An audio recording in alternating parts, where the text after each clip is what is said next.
Okay, thank you very much. So this is going to be a blackboard talk, and I had the experience that it's hard to see from the back. So if you want to see what I write, then I encourage you to go to the other room. There's also a transmission downstairs. So you can sit at the front, and you don't have an awkward feeling when you leave before the talk ends. Very convenient. So I want to talk about multiple zeta values and deformation quantization. And even though the focus will be on the multiple zeta values and periods, I still want to tell you what this is all about and spend the beginning of the talk with a bit of background in physics. So recall that a Poisson structure, or say a Poisson bracket on a smooth manifold M is a Lie bracket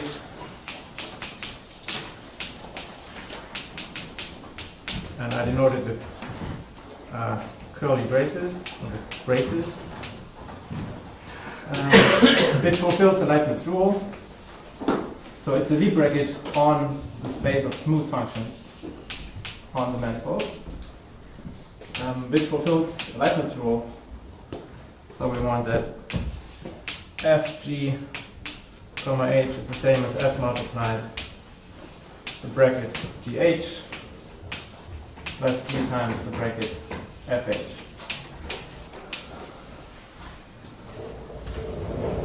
So the canonical example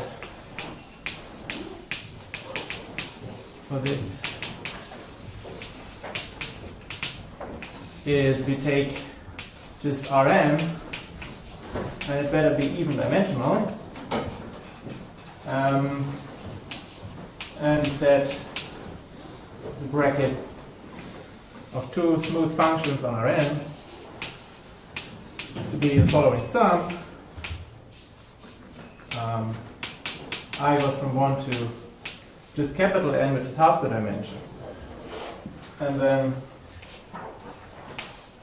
you take the ith derivative of f and the I plus nth derivative of g, then you enter symmetrize.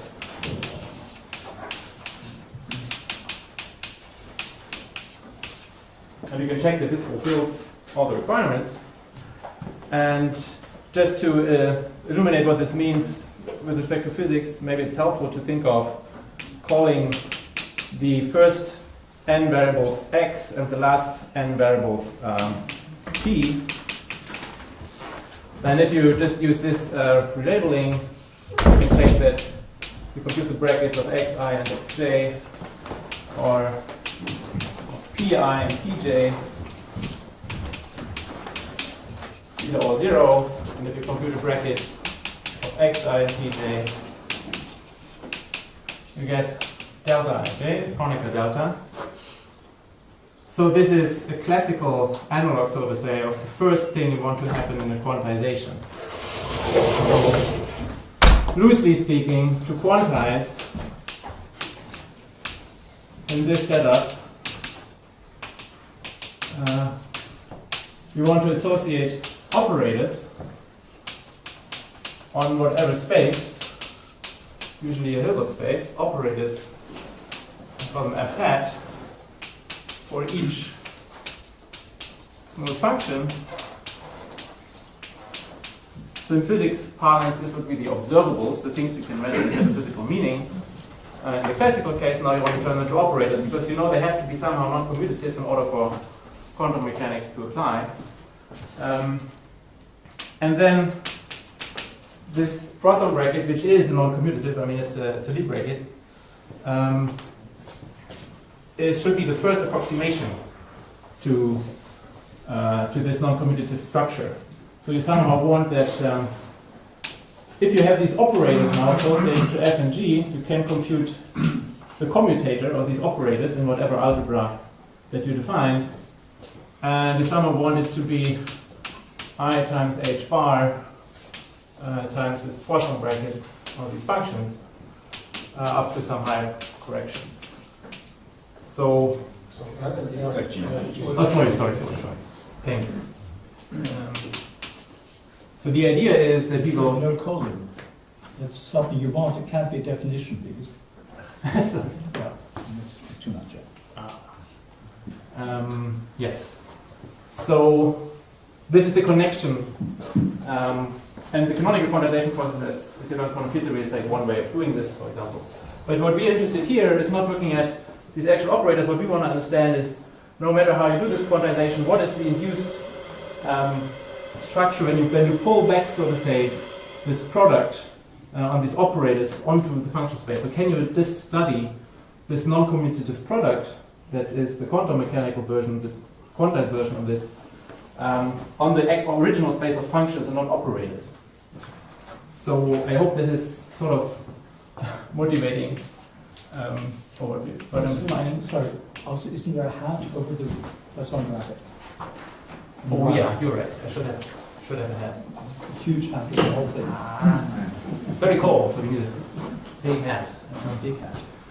Where's actually the h bar square coming from? In quantum mechanics, this end with h bar.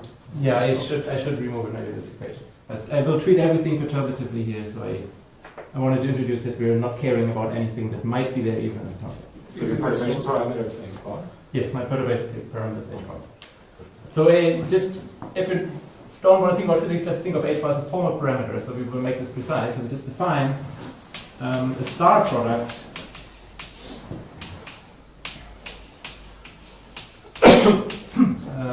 well, that's R on this Poisson manifold is, well, it should be a product, or it should be bilinear and associative product. But for convergence reasons, we do not want to define on the nose as an actual product, but we will do it as a formal series. So we take the functions on M and look at formal power series in H bar. And in good cases, we can hopefully sum this and replace it of the form. So we want that this star product of F and G, well, in leading order, at the lowest order, it's just the commutative product on the manifold. And then we have some terms in this formal series in H bar. And each of these terms will be some thing that will have to depend on F and G. But we don't want to put here anything because we want to enforce the principle of locality. So this should not be any odd function of F and G, but it should be a differential operator of F and G, such that the value of this thing evaluated somewhere is a function of the local behavior of F and G, where Bn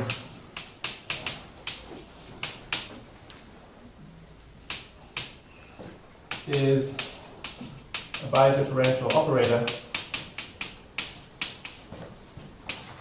So it should be made out of derivatives acting on F and G of order less than or equal to n. And we want to have this property here. Yeah. And what? No, one minute explain. So I just wanted the first operator such that it gives you, because this is leading order, so the bracket of things is determined by V1. And to make the connection with the Poisson structure, we want to include the bracket somewhere. So we want to say that in first order, we want to have exactly this. And so essentially in first order, it's more or less determined up to a symmetric term that one could add. But the interesting is, what do you do in second order? So this is just a definition. So if I have a star product, it's some formal series in H bar. It looks to leading order like the commutative product. The first order, it's what I expect from quantization to be associated with the Poisson structure of the classical manifold. So this is the setup. So we want to find such things. And in general, it's very complicated to do this because, I mean, it's easy to write down bilinear operators. The problem is to fulfill the associativity, because this will, if you just plug in F star G star H and do the two bracketings and expand everything out, you will get certain actions of these differential operators on each other, and it's a nonlinear equation and it has to be solved. So just the fact that this has a solution and it has to be non-trivial because it starts with a non-trivial V1, is non-trivial. And this is a result due to Kontsevich that this actually always works.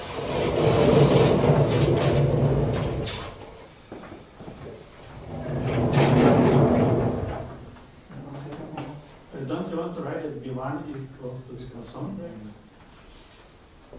Well, in principle, all I want is that the commutator.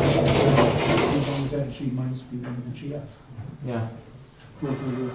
I mean, we can fix that B1 should be in the Poisson bracket. But well, what I really have, what I really want is that F star G minus G star F. So if B1 is antisymmetric, it will be the Poisson bracket. But I could add a symmetric part. But you want to write this one, this at least F star G minus G star F equals something. Because without this condition, your definition doesn't. Yeah, exactly. So this is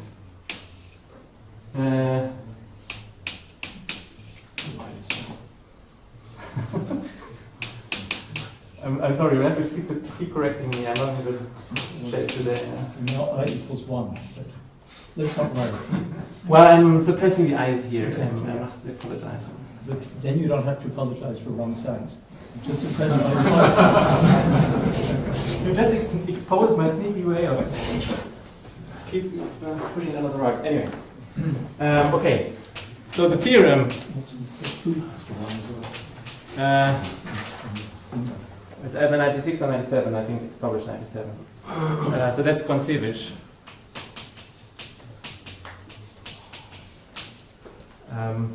Well, I would phrase it in two parts. First of all, this is a statement about arbitrary Poisson brackets on the R to the 2n.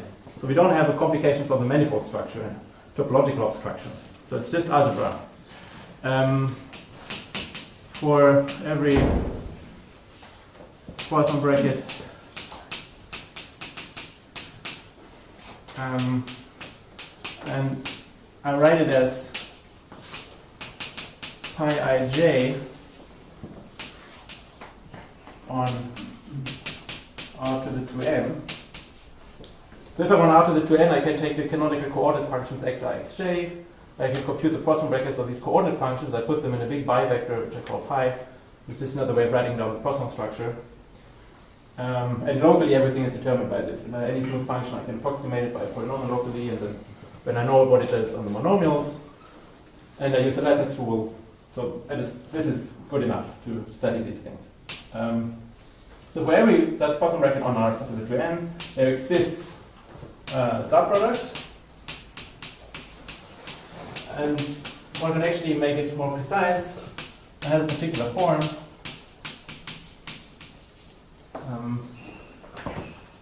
So the way it is constructed is that we have a big sum starting at 0, indexed by the order in h bar, and then this operator, this bidifferential operator f and g, can be written down explicitly, and it is given by a sum over graphs, which one might want to call Feynman graphs, but maybe Kontsevich graph is more appropriate here. And then to each graph, which I will explain in a minute, we associate an operator, which is indexed by this graph. And this operator depends on the Poisson structure, and that's a G. And there's also a little constant here, which is not dependent on the Poisson structure, which is just a complex number. Yeah. So this is just a complex number. And these operators are associated to the graph. So how does this work? And what are these graphs? So where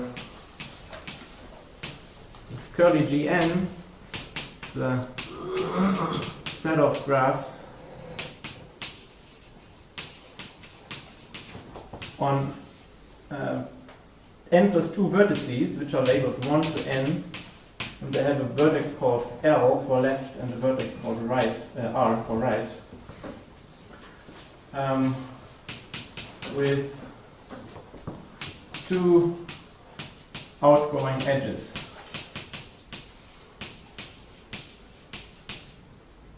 At each vertex in 1 to n. They're oriented pairs. Yeah, so it's directed. Thank you. And instead of writing down the general formula, I will just give an example which will make very clear how this works. So let's take an example on n equals 2. So we have 2 vertices, 1 and 2. And we have the vertices L and R, which I will write always at the bottom of the pictures on an imaginary horizontal line. And then each vertex needs to have 2 outgoing edges. So I can take this edge here and let it go the other edge to 2, and let 2 have an edge to left and to right. So if I take this graph, this would be an element of G2, 2 internal vertices of this form. And then the operator we associate to this. So there's only one, or at most one edge between the 2 vertices. You can't have multiple edges or Yes, reverse so or yeah, so if you would have, so this is allowed. If you would have 2 edges in the same direction, this would give a 0 contribution. So you could consider it, but then the coefficient would be 0, so you can just throw them away. But you do allow both directions. So this is allowed, yeah. This can happen. And this gives non-zero contributions in general. These are important. Yeah, in some way these are the ones which make life complicated. Okay. So the operator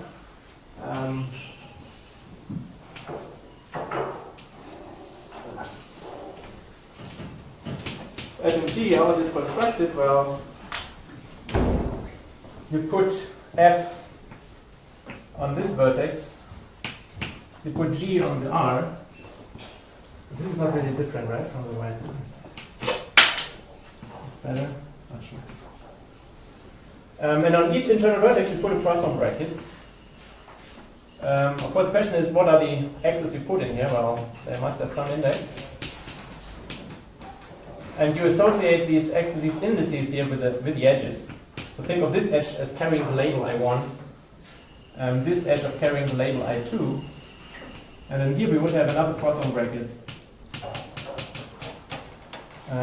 This would be the label I3 and I4. So if you do this, you have a function associated to each vertex, and at each vertex you have a bunch of in and outgoing edges. But now let's only consider the ingoing edges. They all have an index, so we can take a derivative. So what we do, we just multiply all these things together. So we would have, if you take this vertex, for example, we would have G, and it gets derivative in coordinate I4. You also have F, which gets two derivatives I1 and I3. And we have this Poisson bracket here, which also suffers from a derivative from the upper left. I3x I4. And then we have a Poisson bracket which is very happy and just stays like that. And I haven't told you what these indices actually are, so just sum of all of them.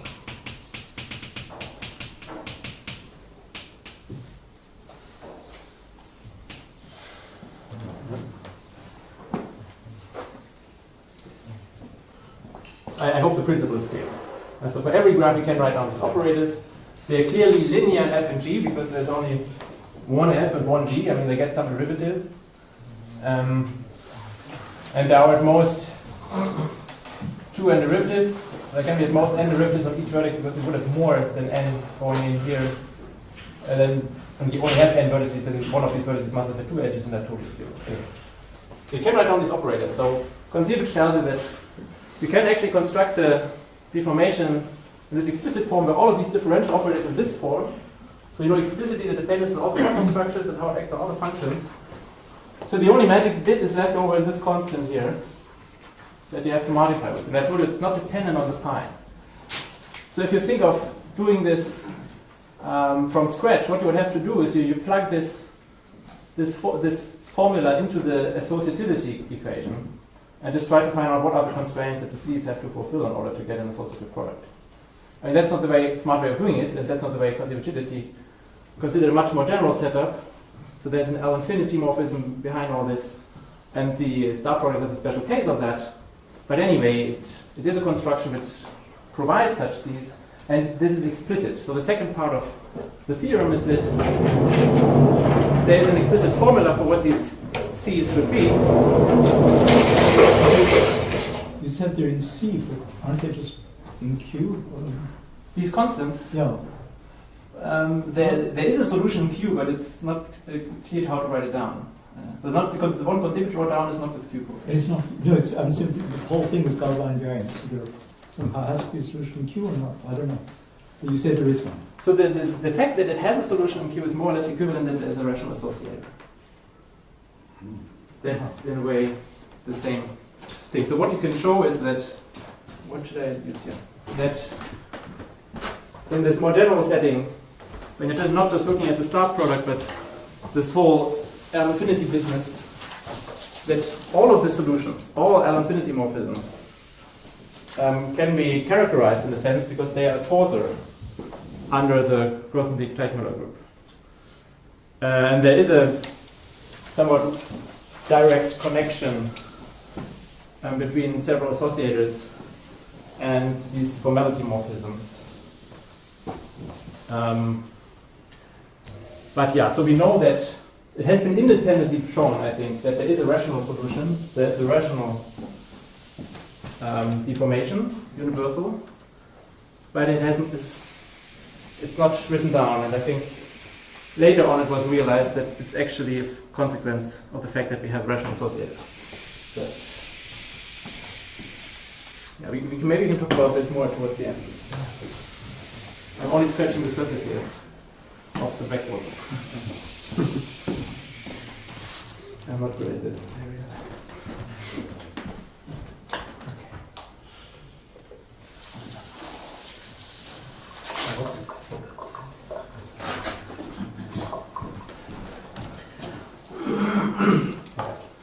So what are these weights?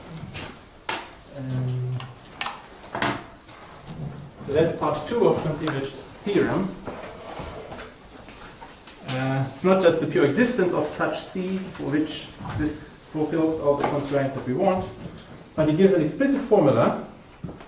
So one explicit solution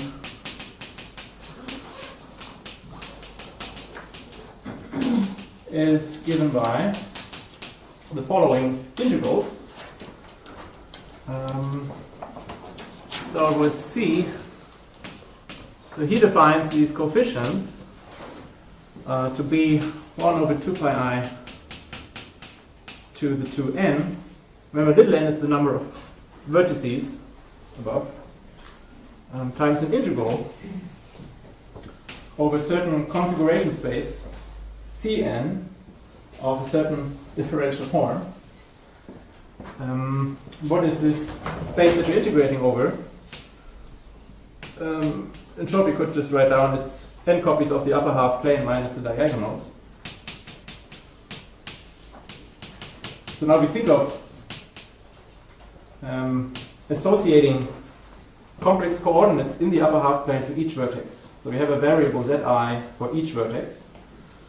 And somehow you have to think of these vertices running around different positions in the upper half plane. So you're integrating over the positions of the vertices, and the differential form of the graph is defined to be the wedge product over all the edges. So the edges of the graph, and think of a certain one form associated to this edge, and this one form for an edge which goes from the vertex V to the vertex W is defined to be the d log of ZV minus ZW bar times ZV minus ZW bar, and you divide by the whole complex conjugate.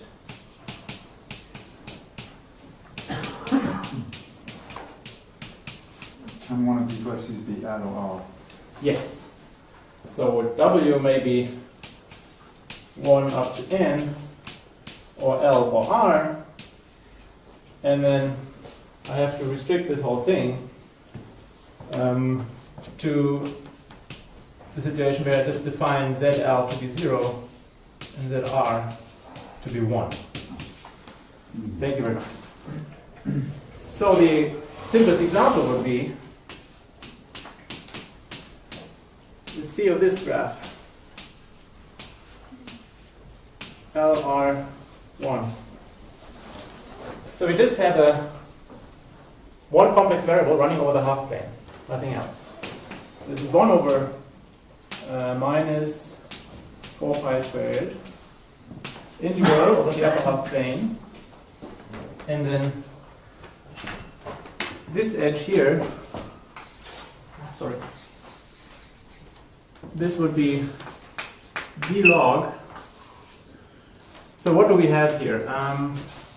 We have Z1 minus ZL, Z1 minus ZL bar, Z1 bar minus ZL bar, Z1 bar minus ZL. That's the other one. But think of ZL as 0. So the complex conjugate is also 0. So actually this simplifies, and this just becomes 2 d log Z1 over Z1 bar. And then this other edge that I didn't write down in this long form is 2 d log Z1 minus 1 over Z1 bar minus 1. I hope you can read this now. Yeah. So in this simple case, the integral just evaluates to this. So we're integrating over the half plane. This integrand, which is a wedge of 2 d logs. And if you do the exercise, you find that this is a half. And then why is this good? Well, because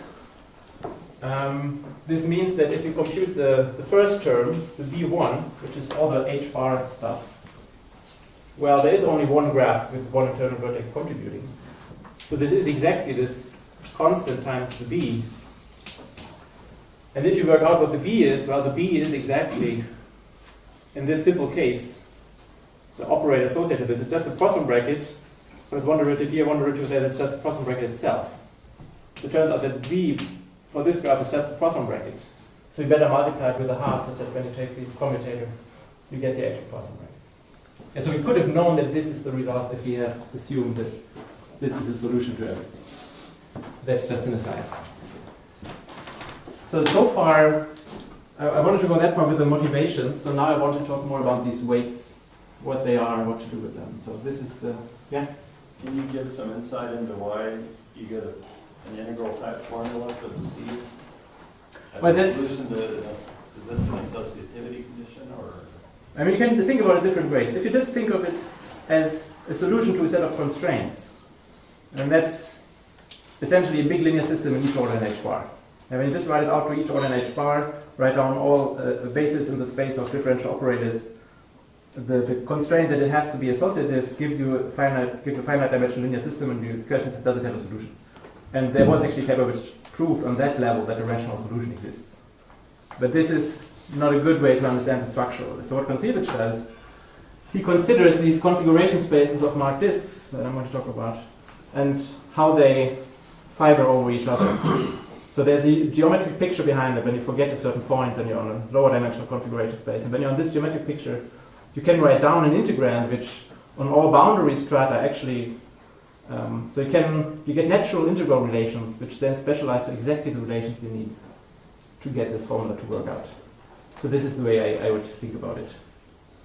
But of course not every solution has to be of such a form that you can write it down as integrals over something else. Yeah? I mean, you can write down things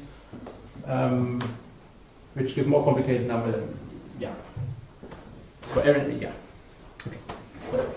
All right, so the question is now, mainly I want to talk about how to compute these integrals and what properties they have. So maybe let's start open questions and conjectures. So let's say questions that one might have. One, what are these numbers? So the answer will be that they are multiple zeta values, and that was conjectured by Kontsevich already.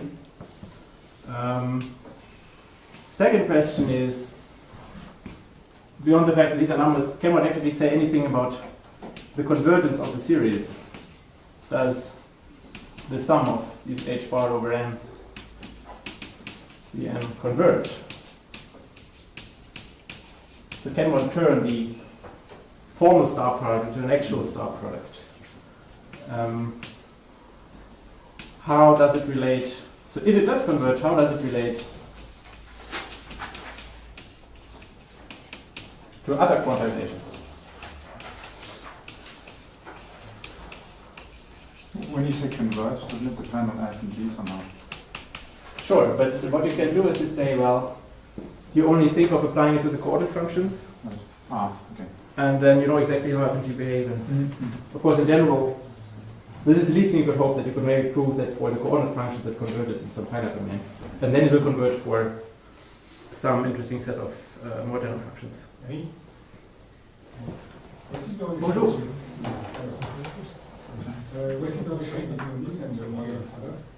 So the Moyer product is one example of the quantization in the canonical case, right? So the Moyer product would be you just quantize the standard Poisson bracket that I wrote down in the beginning. And then the Moyer product gives you one quantization, which is defined as a function. It's not just formal, right?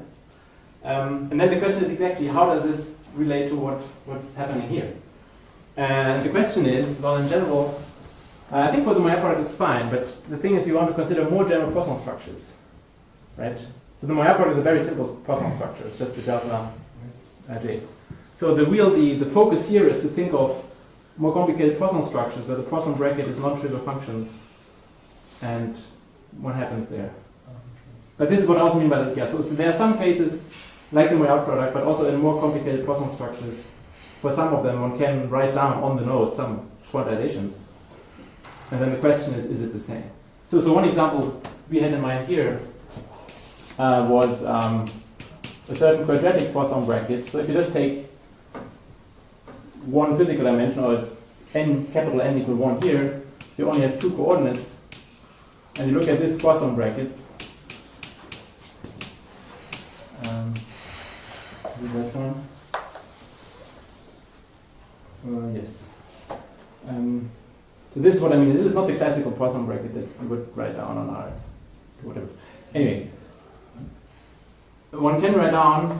This is in the torus. Yes. So you can write down things like.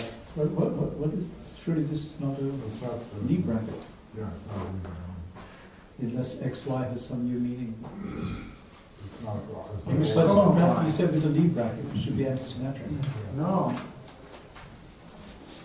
No, I just define it and then it's antisymmetric. So if I put yx, it has to be. Minus. Right. It has to be X and minus Y x, are y, not when I swap unknowns. x and y. You have the ordinary product, it's a polynomial, and then there is a bracket. There's a distinction between math habits and physics habits. You're right. Where are x and y? What are x and y? X and Y are. X and y are coordinates. Oh, they're coordinates. Yeah. This is not dx and dy. Then. Take the polynomial ring. These are not f and g, these are x and y. X and You Y. could take f and g as special cases. This is the definition of a Poisson bracket. On the. You don't have. This is not. This formula is not true for all f and g that you can make out of x and y. Is there no anti-commutation? Yeah, I mean, YX would be minus. Yeah. Okay. Minus 2 or 2. Yeah. Okay, so these are coordinates. They're what you've been calling x1 and x2 so far. Sorry. Yeah. Yeah, no, okay, it's fine. I'm I didn't very- know. I assume it was arbitrary. Yeah. No. Sorry. Yeah. So this is a definition. Take this, make a Poisson bracket out of it, and then the question is what happens in general. So for example. But on the right-hand side, it cannot be a product, right? This is then the star or whatever. No, this is the ordinary product. Yeah, but ordinary product is commutative. Yeah, this is why. That's why it's possible. These are not variables that we call Perfect. Is this the special case n equals 1 if you're thinking Yes, on this is R2? capital N equal 1, but Okay. but it's not the canonical symplectic structure that you would take. No, but it's something. It is something. We're on R2. Okay. I mean, for me, this is also, I'm not coming from this background, so I don't think about this. I was also confused by this. It is a valid Poisson bracket, which does everything you want from a Poisson bracket, and you might want to quantize it. And there's a huge field that studies how these things can be quantized and are there abstractions or not. And for the special case of so-called quadratic Poisson brackets, so these are ones where the Poisson brackets are quadratic expressions in the generators, which is a somewhat interesting but also somewhat constrained class. There's a conjecture by Kontsevich, at least for these, there is a conjecture that this sum should always converge, should have some finite rate of convergence for the coordinate functions. And even more, there is a conjecture that x1 star x2 should be, which way around is it? E to the h bar t x2 star x1. So what this means is if you know the product, if you know how to, if you know this, you know everything. Because you have any monomial, you can always move it to the right, you just have to account for a certain power of these commutative factors. But this is something which comes out of, this is a conjecture that Kontsevich wrote down somewhere. And it's not clear to us how to go along with this, but what... Sorry, and this doesn't mean whether it converges or not. I mean, e to the h bar t is a This is the point. So for some cases, you can write down a deformation without this whole Kontsevich setup. And then there are other routes of defining, other ways to define deformations. The funny thing about this Kontsevich approach is that it always works. For any Poisson structure, you get this formal series. And it's not at all clear that there's always a unique deformation of this. So this is the big question. So if in the case where you do have a quantization from other means, then you would like to know how it relates to that one. And the conjecture in this case actually that is the same for this example, for example.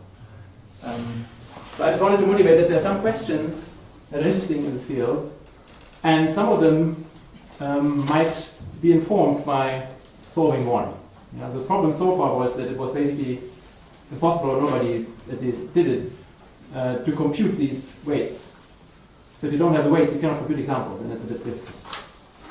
So what we could do, we computed the weights up to 6 vertices, so we can check that this equation holds up to h bar to the 7. So this is true. So this is the conjecture, and we know that it is true up to h bar to the 7. Who is we? Oh, sorry. Worst mistake ever. Yeah, this is not huge to me. This is joint work. Well, actually, I should go to Hausdorff this one. So this is with Brent, I'm already there, so. Brent, who is now in Edinburgh, but is going to McGill at the end of the year. And then there is Peter Banks.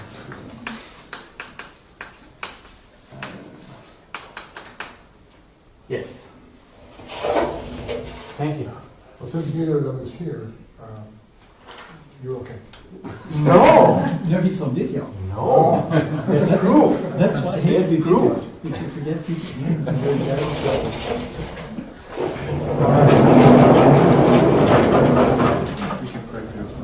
So sorry, can I ask? So this is this particular one, and you said something about quadratic in general, or so what was the statement? So you made, I think, you made two statements. One is that particular example has this star, and that's what you're saying is true. Yeah. So and then there was something about quadratic in general. And then so from my interpretation, there is a conjecture that for all quadratic, at least the convergence is conjectured by someone, by Kontsevich.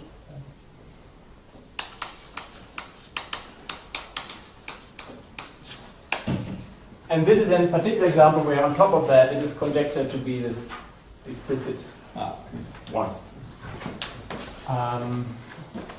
Okay.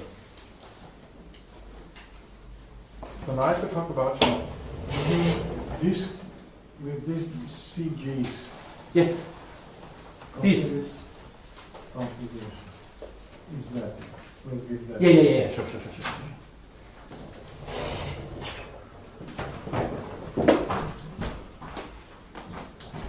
Is it obvious that the CG is a convergent? No, not at all. Well, if you ask Kontsevich, probably he would say yes. So there was, he did prove that these converge, absolutely. There is a slight extension to the story, which is very interesting actually, because this is just one solution, right, to the formality constraints, and one could write down other solutions. So maybe I should put this into the question section as well. Yeah, sure. I forgot to. You need to screen it.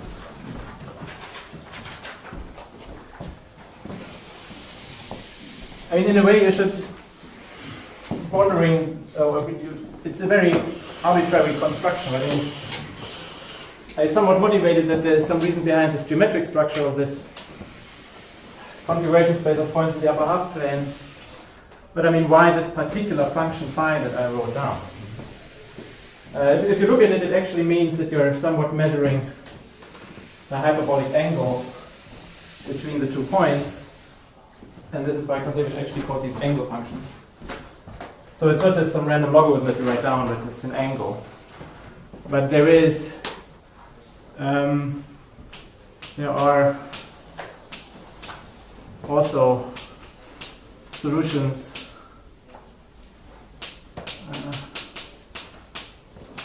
if instead of this function phi that I wrote, one takes a different, what's called a propagator, so the integrand piece associated to each edge, which would be the angle function, which is it's an average between just the d log of zb minus zw. That way. Nope.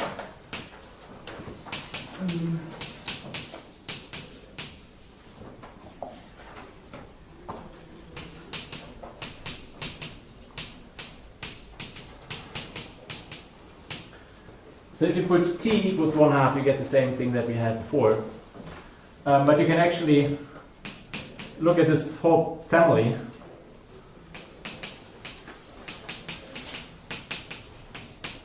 And if you compute with this family, then these weights CG will actually become polynomials. Yeah. With convex coefficients. Sort of one particular combination was the one that you picked. And Rossi and Mühlbacher and Rossian, they showed that first that it's particular special case, but actually this whole family, they all define integrands which are absolutely convergent. This is Hadron trivial in this case, because then you have probabilistic singularities and you can't get away with the blow up. In this symmetric case, it's literally just the angle, so it's pretty clear if you blow up the point as well. But all of these also give quantizations. And now, of course, you have this whole family of quantizations which are very similar and relate to each other. And then you can wonder, well, if you do this and you compute the start product, then each coefficient in the start product will be a function of t, and how does this depend on t? So what we see in this example, that actually doesn't depend on t. So the individual coefficients depend on t. But if you compute the ratio of x1 star x2 and x2 star x1, it all drops out. And it's really just this exponential, which unfortunately has a t, which is not Different. If you're saying that's a fact, or it's just for the first few terms experimental? Unfortunately, this is all experimental. Okay. No, not all. I mean, what I just said is experimental. So. Okay, yeah. Sorry, that t is the same as the t in the example. No. Sorry.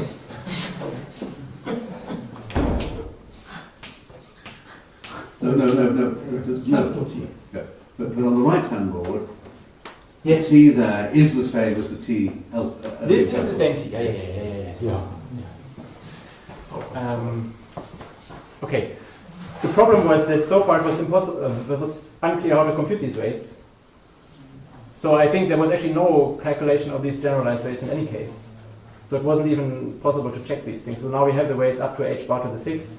And then it's of course highly striking that you see the individual coefficients of the individual subprodducts depend on t, but if you compute the isomorphism class of this algebra, you are just taking the ratio of x1 star x2 times over x2 star x1, all this dependence drops out. So somehow the t dependence here only induces a sort of chain of coordinates, a trivial isomorphism under which you conjugate your deformation. And Erik? Yes? So the coefficients, are they also multi-zetas of these polynomials? Yes. Yeah, well, this is the theorem that I want to talk about.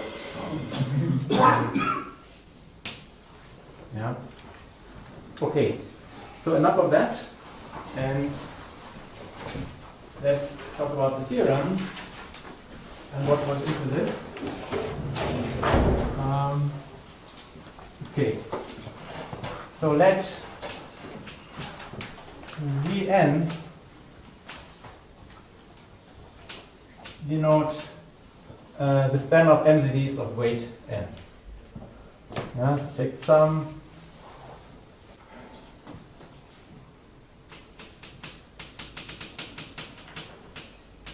of indices adding up to n, d greater or equal to 1, kd,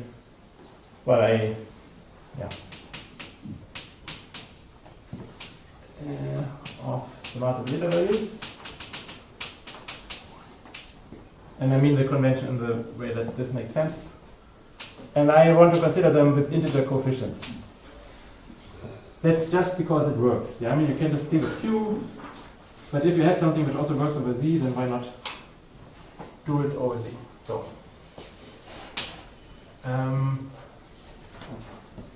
okay. Also, let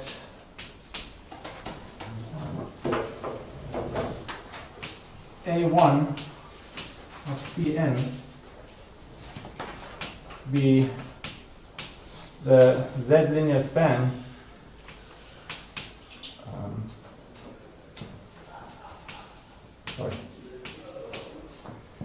of the logarithmic differential forms which show up in these propagators. So I want to have zi minus zj, there is some zi bar minus zj bar,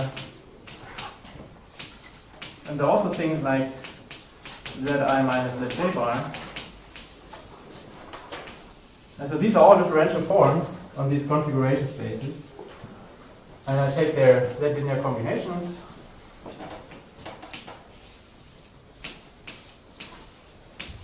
Because these are the only ones that I'm interested in. I could do this more generally, but then the control on the weight gets more complicated. So I want to stick to this simple setup. Then we can phrase the theorem. Let's take a differential form, 2 little n form on Cn.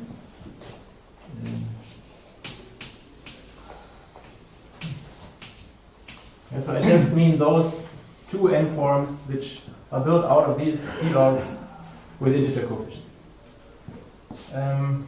Such that the integral converges absolutely. Then this number is in I pi to the n times z index n. So what this tells you is that you can integrate forms, but if they are convergent, you can evaluate the integral in terms of linear combination of multiple zeta values of weight n. So this is a 2n dimensional integral, right? You have to, as a real manifold, this is a 2n dimensional manifold. And what happens is that you do not only just get a weight 2n multiple zeta, but you actually get an explicit I pi to the n. Like half of these integrations are some residues, and the other half gives you actual MZDs. And so, in your example where you got a half, wasn't n1 you were dividing by pi squared? Sorry? In the previous example when you got a half and you said you knew you would get a half. Yes. But that's after dividing by This is the thing. So by convention, 4 pi squared Yeah. is 2n. Yeah. So doesn't this imply that I pi is a multiple z from which it's not? no. So the thing, this here is. Oh, actually, if I phrase it this way, No, isn't There are it? 2n before. N is 2, right? No, Yeah. n was 1, 2n was 2. Or 2? Sorry, this one. so the thing is, this is not Cn. This is not Cg, right? Cg is 1 over 2 pi I to the 2n integral omega g. Yeah, but in the previous case it was a half, which means that the integral of omega had pi squared. So But now you're saying it's an I pi, and that would mean that I pi would have to be in Z1. But Z1 is actually... Yeah, you're right. You're right. Also Z1 is empty. You're right. You're right. I was Apart not from everything else, Z1 is 0. Yes. Yes. But even if it weren't 0, it wouldn't be I pi. Yeah. So I wanted to be more general, but then I wasn't general enough. So what I have to do in order for this to work is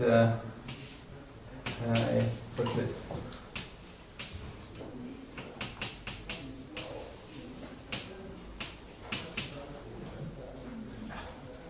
Okay, so you simply declare I pi to be an honorary Yes. multiple z value of weight. Yes. It's a great idea. I hope you can forgive me. Of course, yes. So, yes. Okay. Do you get a statement about the reality or not? Exactly. So the You thing lost is, it now. in general, these are not real. Okay, they're not really. Yeah. Now, I wanted to say it this way because this is a general case which also includes these more general propagators and anything basically that you can write down in this place. So this is a general thing that you want to look at. If you specialize to the formality morphism originally proposed by Kontsevich,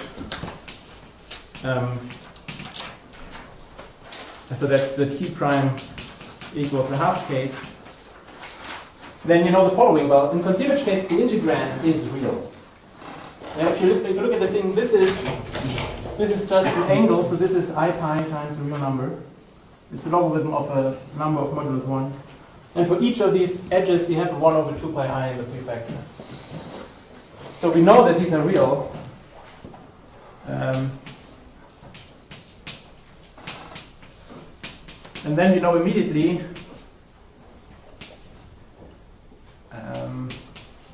well, if we have an even number of vertices, so this is real, then we must be in here.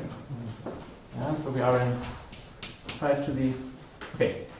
We have an even number of vertices, the prefactor is real, and so we must be sitting in this piece, and then we're dividing by pi to the n. So we're just getting a number in Zn over pi to the n.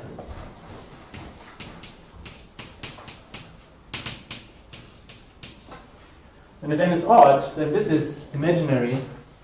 So we must come from here. So we have somehow an additional I pi, which cancels with the denominator.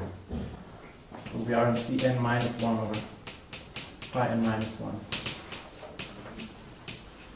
So in Kontsevich's case, the weights that we get are always even MZVs divided by powers of pi. Yeah. And this explains why, for a long time, the only examples that one could calculate were were rational.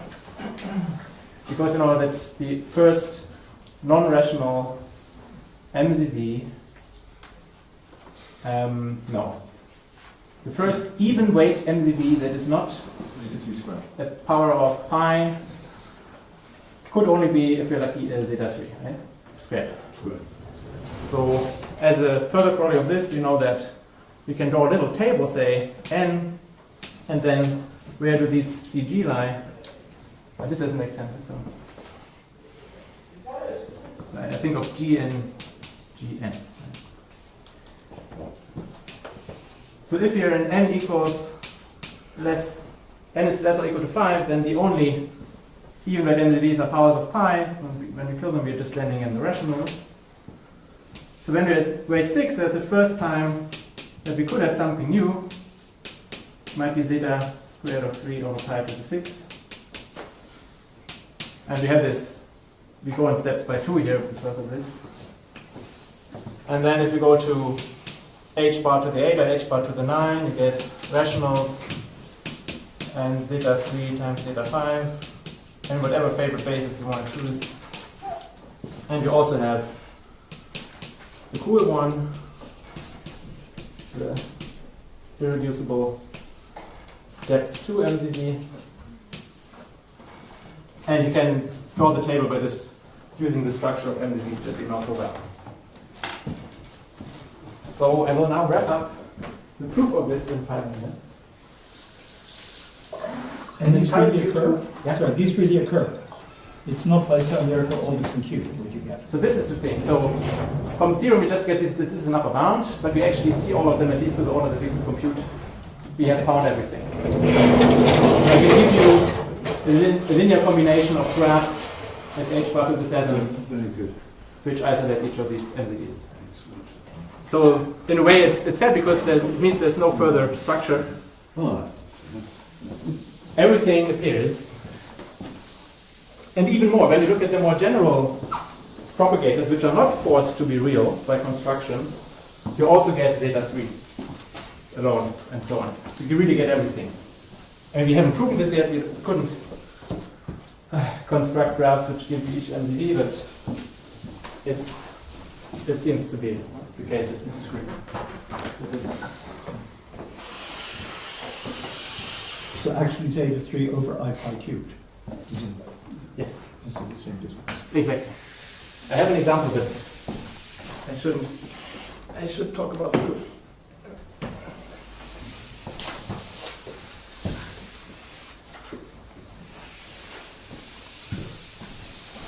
And this zeta 3 squared over pi to the 6, is that the computation that was made by Felder and Wilbacher? Yes, so Felder and Wilbacher, they did the h bar to the 7 thing, and they proved that it's rational plus zeta 3 squared over pi to the 6 times a non-zero rational factor. So this was known that this appears, but they didn't compute the... So I can write down the exact numbers, but that's not a good use of time. Yeah, I'm not going to do that.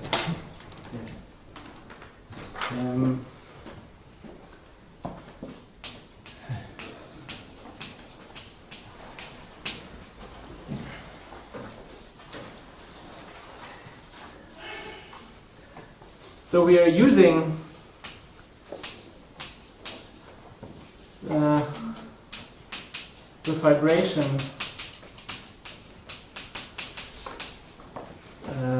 pi n, which just forgets the last point.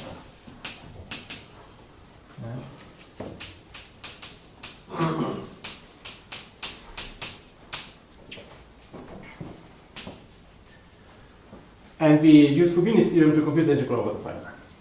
Yeah. So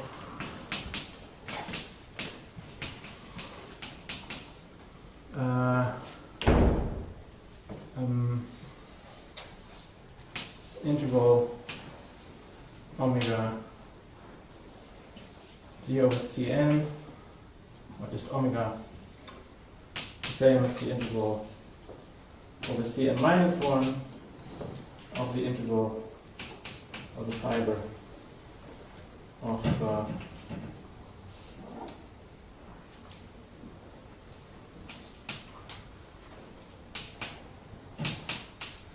omega. And what we have to do in this case is just an integral over the upper half plane. Yeah, so how does this look like? How does the fiber look like? You have your half plane. You have some of the point ZL, which is 0. You have ZR, which is 1. And you have your other points, Z1, Z2, Z3. And you have your actual coordinate in the fiber, Zn. And you want to compute the integral over this fiber, so you just pick up all the dZn and dZn bars in the differential form.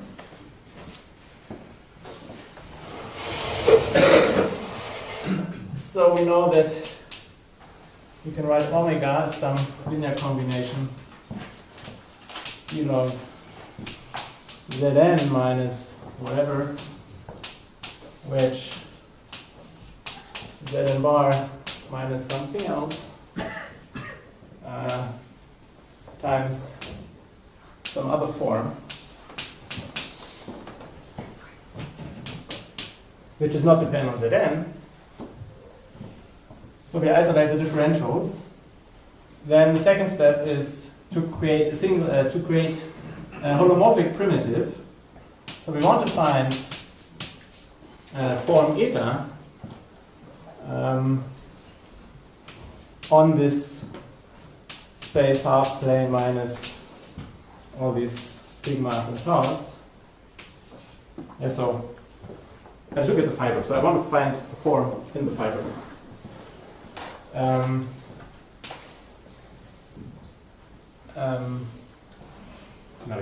No, of course not this. What I want is, sorry, I want to have a form in 2n. No.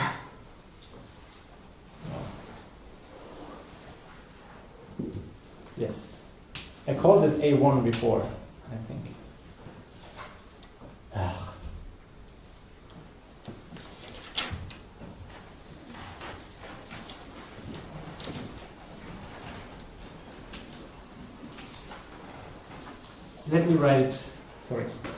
Let me write just this indentation that I had before, such that dzn theta, There is never such notation. There is, that's usually The A. A1 is missing. yes. The A1 is missing. Yeah. Or you put A1. Yeah, that's okay. A1. There we go. And you can do everything without the strange A1, but if you want to have the rational coefficients and the weight precisely, then you just want to keep the logarithmic differentials. So we construct a primitive with respect to the holomorphic differential, and this works. Well, this doesn't exist, right? But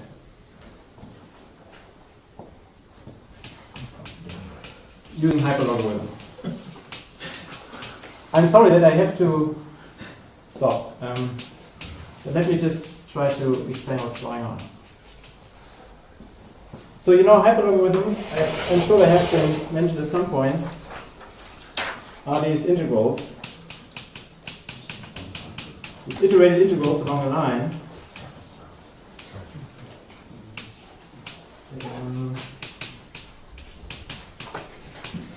On the punctured Riemann sphere, right?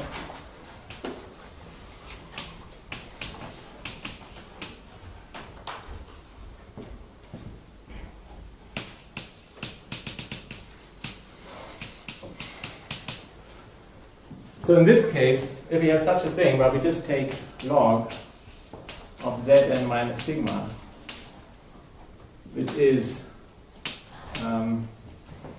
just log of minus sigma plus this hyperlogarithm, in my notation it would look like this. Yeah. So I can write any logarithm as something which is not dependent on Zn and something which is a hyperlogarithm of this definition. The constant here is just due to my choice of base point being 0 that I have to add this log of minus sigma. But if I just want to isolate the dependence on Zn, I can write this as an iterated integral just in Zn. So I can always do this in this framework of hyperlogarithms, which live on the moduli space, which has been explained by Francis Brown, at least to me. So we know how to do this very well, actually. Now the problem is that in general, for this we have to treat Zn and Zn bar as independent variables. Because this sigma 1 might be Z bar, so we could have something like, and this could be Zn bar, this sigma. Such things show up in the later stages in the calculation.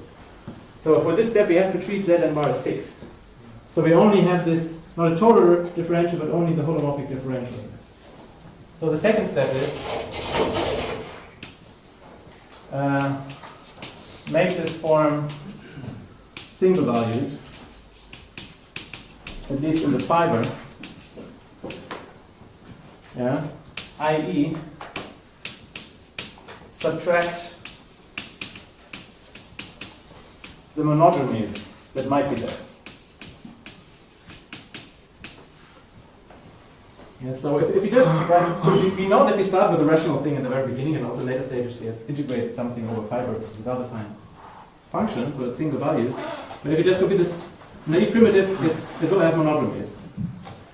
But we can subtract these monodromies, and this is just a generalization of what Francis did for the single valued Pauli logarithms, because this is essentially, we're back to the one-dimensional situation on the sphere, right? Everything else is fixed. So now I have a hyperlogarithm which might have monodromies around Z1 and Z2 and Z3. I can compute these monodromies, and because the monodromy is unipotent, I know that the monodromies themselves are of lower weight. So then I can subtract these lower weight monodromies, which might introduce new monodromies, but they're again lower weight. So the unipotency tells you that there is always a single value primitive. And it's actually algorithmic. You can just sit down, compute the monodromies, subtract them, repeat this, and we have a single value primitive. Okay, so now we have a single value primitive and minus 5 minutes. So what do? We use Stokes' theorem. And this is something that I learned from Oliver Schnetz.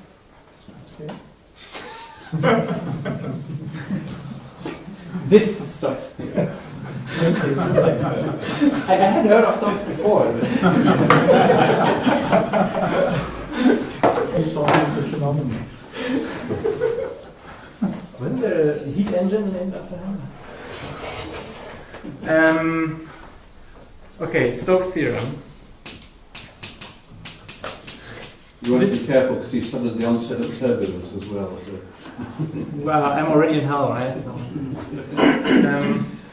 Okay, so this is the last, and then I will stop. Sorry for it.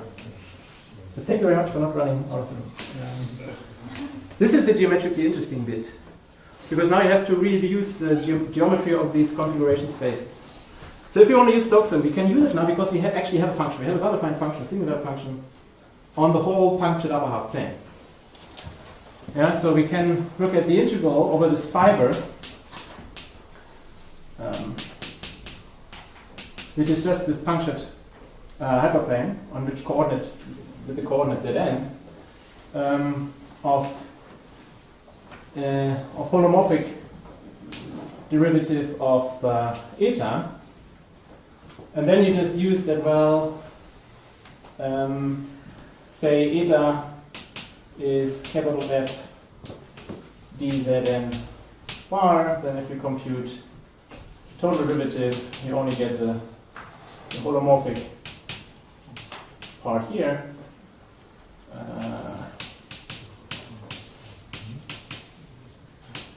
Right? You mean dou, not bar? No bar. No bar. Yeah. So let's say omega also has an anamorphic piece, but you can separate it into two pieces and show it by steps. So if you just assume if f omega would be of the form f dz, and we know that this is f, this is the way we construct a logarithm, then this would be, well, this would be this. So if you integrate it over, this is the volume form on the fiber, so if you integrate it, it boils down to an integral of eta over the boundary. Yeah.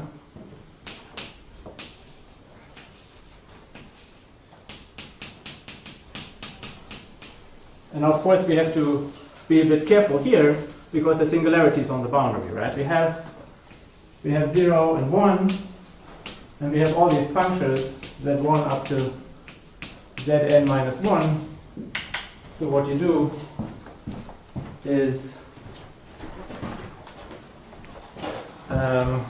you cut out little circles around each of these. And then you also have a boundary on the real line. You mustn't forget that one, right? Because you're only integrating over the half space. So that's actually, you go very close to the real line, make a little bump around 1. Come from here. It goes all the way to infinity. And then there's a huge part of the boundary at infinity.